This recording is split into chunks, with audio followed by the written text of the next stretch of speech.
Bueno, vamos con lo que ha sido la noticia del fin de semana, que es ese intento de atentado contra el presidente de los Estados Unidos en la cena de corresponsales en Washington, en la capital. La principal hipótesis que manejan ahora mismo las autoridades es que el objetivo del ataque en esa cena de la Asociación de Corresponsales era el presidente. Los medios estadounidenses han difundido un escrito que le atribuyen al autor del tiroteo y supuestamente incautado por los servicios de seguridad, que revela un discurso profundamente anti-Trump, anti-Donald Trump. Washington, Miguel Ángel Muñoz Encinas, buenos días. Hola Ángeles, buenos días.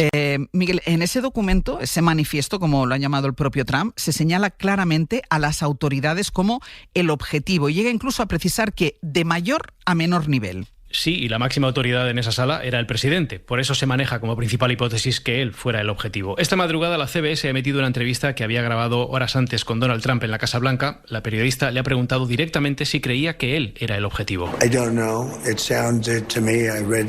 No lo sé, es lo que me pareció. Leí su manifiesto, que era una persona muy radicalizada, que era cristiano y luego se volvió anticristiano. Era alguien muy problemático, decía. En ese documento, supuestamente redactado por el autor de los disparos, se atribuye una motivación política a sus actos. Además de priorizar a las autoridades como objetivos, también escribió: no estoy dispuesto a permitir que un pedófilo, un violador y un traidor manche mis manos con sus crímenes. La periodista le ha preguntado también por esas palabras al presidente y se ha enfurecido con ella. Eres una persona horrible, horrible. Sí, él escribió eso. No soy un violador, no he violado a nadie, no soy un pedófilo. Has leído esa basura de una persona enferma. Deberías estar avergonzada. No deberías leer eso en un programa como 60 minutos. Eres una vergüenza. Pero adelante, acabemos la entrevista. Trump también ha hablado de la violencia política que azota a este país y, en su opinión, es algo que siempre ha estado ahí.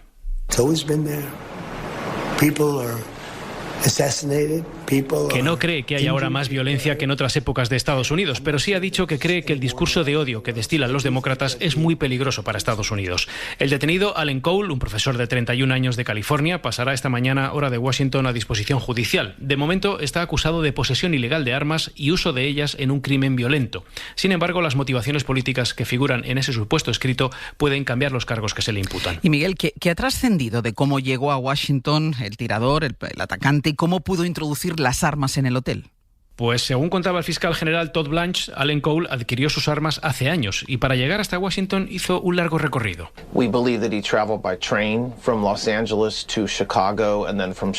Viajó en tren desde Los Ángeles a Chicago y de Chicago a Washington. Este detalle tiene más importancia de lo que parece porque explica cómo pudo mover las armas. Si hubiera ido en avión, tendría que haber pasado controles de seguridad, detectores de metales y declararlas, pero en los trenes no hay detectores de metales. No es obligatorio en este país que los haya. De hecho, al fiscal general le preguntaron si había que plantearse cambiar algunas leyes y respondió que no, que en su opinión no hace falta porque el sistema de seguridad funcionó. No obstante, a medida que pasan las horas, se van suscitando más dudas sobre la seguridad del evento. Se ha confirmado que solo había detectores de metales en las inmediaciones de los accesos al salón. Antes había otros controles, sí, pero en los que solo se requería la entrada para pasar. Todo eso el asaltante lo evitó registrándose en el hotel como cliente un par de días antes. Trump sostiene, sin embargo, que la seguridad funcionó a la perfección.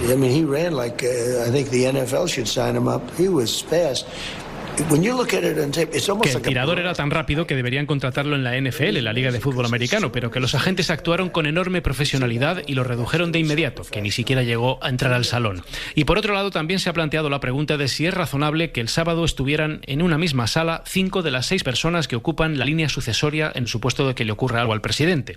Porque en el Hotel Washington Hilton, por cierto, es el mismo en el que fue gravemente herido de bala Ronald Reagan en 1981, estaban el presidente, el vicepresidente, el presidente de la Cámara de Representantes y los secretarios de Estado, Tesoro y Defensa.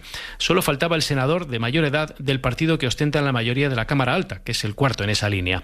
Pero la Casa Blanca sostiene que no piensa cambiar y que la cena que se canceló el sábado se tiene que volver a celebrar cuanto antes. Trump también lo decía en su entrevista en la CBS. Que no se puede permitir que un loco cancele un evento como este, que no se puede permitir que se cambie el curso del país. Miguel, gracias. A vosotros. Antón, tercer intento de asesinato contra el presidente de los Estados Unidos, Donald Trump. Celebraba esta cena, o presidía esta cena de corresponsales por primera vez. Ya saben que él no es muy amigo de parte de la prensa, solo hace falta ver cómo trató a la periodista que le preguntó por ese manifiesto, ese comunicado que había dejado en redes el atacante.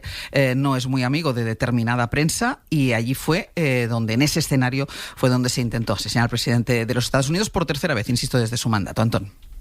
Sí, pero siempre con un relato muy confuso, donde no sabe uno muy bien ni cuál era el objetivo del atacante ni qué es lo que pretendía. No llega al extremo de confusión del atentado anterior, que era, ni siquiera digo atentado, fue el en que fue detenido en las inmediaciones de Mar-a-Lago. Bueno, en este caso ni siquiera accedió a la sala donde estaba Donald Trump. Me llama mucho la atención el timing, ¿no? En este sentido, hombre, nunca es bueno que intenten asesinar contra tu vida ni contra la de nadie, pero a Trump le ha ido coincidiendo muy bien siempre estos intentos de asesinato en plena campaña electoral, lo cual yo creo que le catapultó directamente hacia la victoria, 2 intentos, y ahora en el peor momento de su presidencia, con su popularidad bajo el subsuelo, con el movimiento MAGA dividido en múltiples factores, con la guerra de Irán convertido en una auténtica ratonera de la que no sabe cómo salir.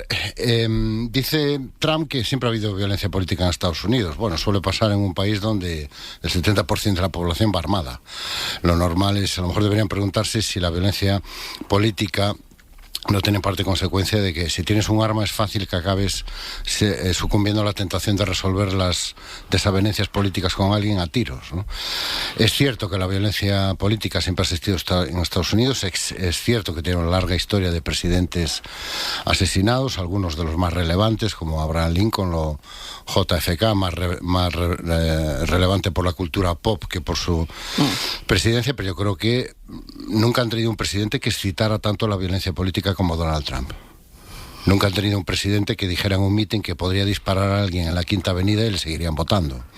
Y seguramente nunca han tenido un presidente que ha alentado que se tomara el Capitolio y que se intentara revertir el resultado de las elecciones por la fuerza y la violencia. Así que alguna cuota parte de responsabilidad debe tener el presidente Trump en la situación de polarización violenta extrema en un país extremadamente armado. En España tenemos polarización, pero afortunadamente no estamos extremadamente armados como en Estados Unidos, ¿no? Me llamó mucho la atención la reacción de Trump, porque por una vez casi estuvo a punto de reaccionar como debe hacerlo un presidente, llamando a la unidad, llamando a la resolución pacífica de los conflictos. Pero bueno, la tentación de comportarse como un presidente institucional le duró 3 minutos, porque inmediatamente entró en una digresión comparándose a sí mismo con Abraham Lincoln, pero diciendo que él había hecho cosas más importantes que Lincoln. Y la propia respuesta a la periodista de la CBS: eres una vergüenza, no sé por qué me preguntas esto. Es decir, sí. Su comparecencia todavía con el smoking es cuando parecía que era otro tipo de presidente, sí. Pero le duró cero. Cero. Sucumbió a la tentación, pero sí. Aguantó poco en la tentación. Sí. Carlos. Sí, aquí hemos hablado en muchas ocasiones en el abierto de los riesgos que tiene, los peligros de la polarización política. Si pensamos en España, la polarización política pues no se filtra, pues es mentira. La polarización política se filtra en la sociedad. Hay muchos líderes políticos, el propio presidente del gobierno y otros líderes, pues no pueden salir libremente a la calle porque están siendo hostigados. Digamos, esa es una violencia, o periodistas que están siendo hostigados y no pueden salir a la calle libremente porque hay algunos energúmenos que van a provocar un incidente y sacarlo en televisión.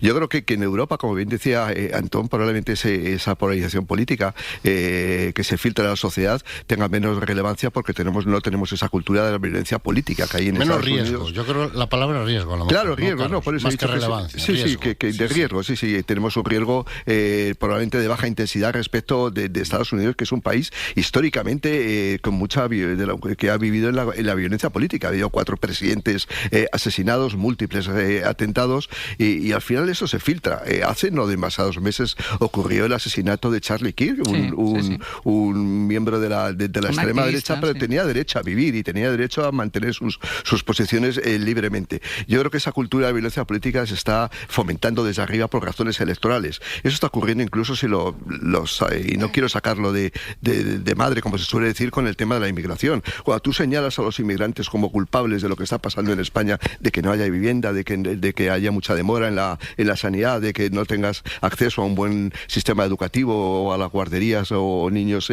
que van en años de infantiles, pues evidentemente eso es una especie de violencia. No llega a esos niveles de Estados Unidos porque, insisto, la violencia política, pues los datos de armas que son claramente son desde hace 250 años, desde que creo Estados Unidos es un país, la violencia que hubo en los años 60, que muchas veces lo mitificamos con esa cultura pop que decía ahora Antón, es decir, mataron a Martin Luther King, es decir, que la violencia política forma parte de la estructura de Estados Unidos. Y cuidado con que Europa no caigamos en eso, porque ya lo hemos vivido, lo vivimos en los años 20, lo vivimos en los años 30. Cuidado con eso, que eso no es inane la polarización política.